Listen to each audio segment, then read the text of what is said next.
Terima kasih Anda masih bersama kami di Sapa Lampung Saudara. Melihat perkembangan budaya yang ada di Provinsi Lampung, tentu kita sebagai masyarakat Lampung juga harus sekali untuk melestarikannya. Lalu bagaimana sih sebenarnya kita harus punya strategi juga untuk kemudian budaya Lampung selain bisa dikenal untuk daerahnya sendiri, kemudian di tingkat nasional juga bisa kita suarakan sampai dengan taraf internasional. Kita butuh strategi sebenarnya Bang. Tapi kalau dari kacamata budayawan atau seniman Lampung melihat ini perlu kerjasama kan tentunya dari berbagai pihak, tidak hanya masyarakat, kemudian juga pemerintah maupun yang terlibat di dalamnya. Ada strategi apa sih Bang yang harus kita lakukan? Tentunya dengan melibatkan masyarakat juga untuk bisa mempertahankan, melestarikan hingga taraf internasional tentunya. Bang Ari, silakan. Ya, yang nomor satu harus kita pahami yang namanya kebudayaan itu kan ada 3 tatarannya. Nilai-nilai, kemudian kegiatan atau aktivitas kebudayaan, kemudian benda-benda budaya. Benda budaya. Ya. Nah, yang berkaitan dengan nilai-nilai, berarti kan kemudian kita harus sosialisasikan itu. Kita riset dulu, kita teliti dulu. Ini kerja intelektual. Apa saja nilai-nilai yang masih hidup atau yang pernah hidup dalam tradisi Lampung. Sudah bisa kita kumpulkan itu, baru kita sosialisasikan. Sehingga, ternyata kita punya nilai-nilai filosofis yang tidak kalah dengan tradisi-tradisi yang ada di daerah lain. Keluarannya kan bisa banyak, bisa kita bikin buku tentang hal tersebut dan lain sebagainya.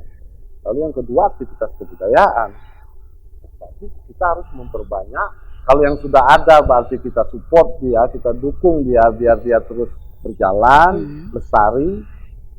Kalau yang belum ada ya kita bikin kegiatan-kegiatan kebudayaan atau dalam istilah sekarang kan festival-festival kebudayaan.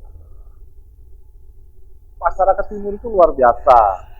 Kalau orang Eropa bikin filsafat, orang timur bikin agama, nah masyarakat Nusantara itu bikin upacara, festival kebudayaan. Tidak ada filosof yang keren dari Nusantara, tidak ada agama yang lahir dari Nusantara, tapi di kebudayaan kita di Nusantara ini itu ahli membuat festival sesungguhnya, upacara-upacara, melahirkan budaya-budaya yang khas, aktivitas kebudayaan yang terjadi di ruang publik, pelakunya publik pada waktu publik. Nah ini yang harus diperbanyak. Jadi kayak contoh di Lampung, yang paling muncul itu kan hanya festival Krakatau. Ya, yang baru saja dilakukan beberapa hari lalu. Itu kan levelnya provinsi. Nah, festival itu harus diperbanyak. Harus diperbanyak artinya. Kegiatan-kegiatan kebudayaan semacam itu. Kita nggak usah bicara mutu dulu lah. Kita tidak usah bicara tentang yang jauh-jauh. Kualitas dulu. Kita perbanyak dulu kuantitasnya, jumlahnya. Dan nanti kan akan berjalan itu. Waktu akan ada refleksi supaya kegiatan tersebut menjadi lebih baik.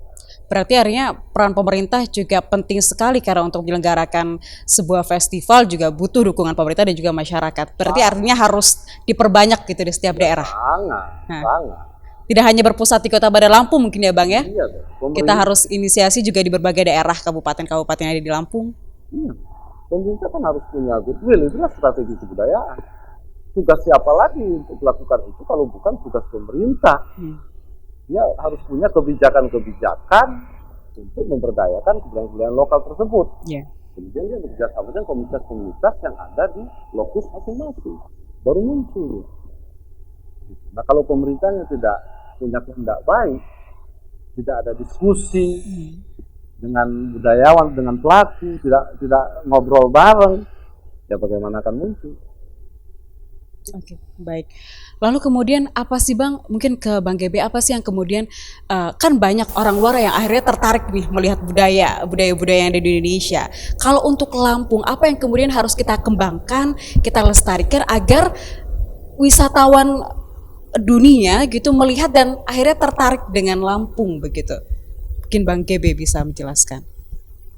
Kalau kebudayaan itu ya pasti kan ada yang benda-benda bersejarah dan lain-lain, kemudian ada upacara-upacara yang khas Lampung, kemudian ada ritual-ritual khusus, biasanya kan itu yang menarik. sesuatu yang mungkin tidak ada di dunia luar. Itu kan upacara-upacara yang dihayati seperti yang kita timur kan. Iya. Kalau di istilah di kesenian baru-baru sekarang ini kan ada istilah set spesifik. Jadi bagaimana sebuah pertunjukan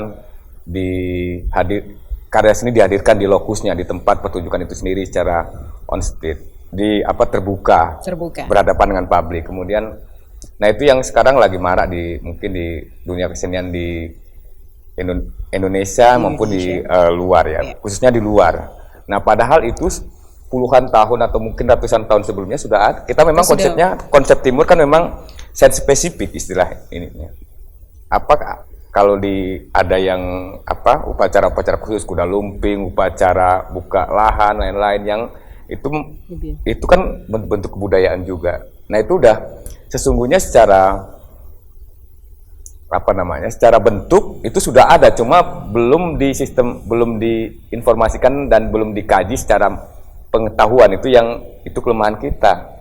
Nah itu yang termasuk misalnya kata Bang tadi adalah menambah intensitas event bahkan mungkin sampai level kecamatan dan kabupaten, khusus minimal kabupaten itu harus ada event-event besar yang khusus yang mengangkat budayanya di lokusnya masing-masing. Budaya khasnya masing-masing. Ya, dan itu memang harus ada sedikit unsur pemaksaan dari kebijakan itu kayaknya kalau di konteks Indonesia. Harus ada unsur pemaksaan. Ya, karena kalau nunggu kesadaran kan lama kadang-kadang kan agak sedikit lama. Agak lama karena kalau kesadaran kan ujung tombaknya pendidikan. Nah, berarti bergantung kualitas sekolah dan guru. Nah, kalau kualitas gurunya nggak ada yang sadar pentingnya kebudayaan, ya habis. Kemudian kalau misalnya pemerintah fokusnya ke politik dan ekonomi, habis juga kebudayaan. Tidak ada lagi yang peduli begitu. Ya, kita ini kan dari tahun ke tahun ini kan seolah-olah kehidupan kita ini cuma soal politik ya. Politik dari pemilihan lurah dan camat, bupati, kemudian gubernur, kemudian nanti tahun depan presiden. Jadi capek kita cuma ngurusin banyak anggaran ke arah sana. Padahal kan ada hal yang lebih penting yang soal kebudayaan itu kan soal identitas, soal nama, soal kita dari mana misalnya begitu. Oh ini orang Lampung, ini bukan orang, itu nggak peduli. Jadi kita semacam dilupakan, semacam ada penghapusan identitas dari dan kemudian budaya ini tidak lagi eksis begitu ya. Bagaimana Bang Ari tanggapannya? Kemudian kalau semakin terus dibiarkan, akhirnya budaya Lampung juga terkikis dan sudah tidak ada lagi yang harus kita. Pasti kalau kita nggak berusaha sungguh-sungguh, tidak usah kita mematikan, dia akan digerus oleh organisasi kan. Harus global ini yang sampai ke kamar tidur kita. Mensolat aja yang nggak masuk, nggak main gadget kita. Baik, harus ada upaya dari semua pihak untuk tetap menjaga eksistensi budaya Lampung tentunya ya. Baik, Bang Ari dan Bang Gebe kita akan sambung lagi, tapi setelah pariwara berikut ini tetaplah bersama kami.